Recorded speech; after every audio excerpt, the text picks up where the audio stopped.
Hello friends, welcome to my channel RK Singh Creation।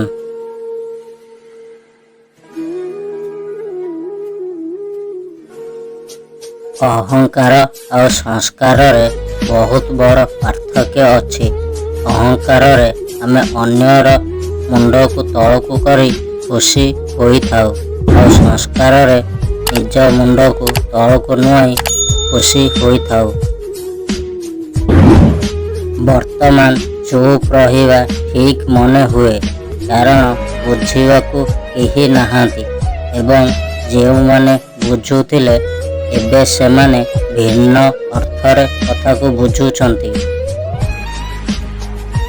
ଯେତେବେଳେ ଜଳ ଅପରିଷ୍କାର ହୁଏ ଆମେ ଏହାକୁ ଜୋରରେ ହଲେଇ ନଥାଉ, ଆଉ ଏହାକୁ ଶାନ୍ତି ଛାଡ଼ିଥାଉ ଏବଂ ମଇଳା ସ୍ୱୟଂଚାଳିତ ଭାବରେ ସ୍ଥିର ହୋଇଯାଏ।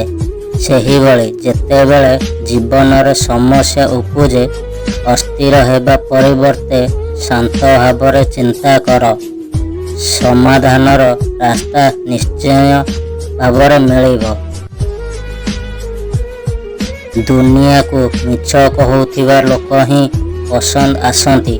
ତୁମେ ଯଦି ଟିକିଏ ସତ କଥା କହିବା ଆରମ୍ଭ କରିବ, ତାହେଲେ ନିଜ ଲୋକ ବି ଦୂରେଇ ଯିବ।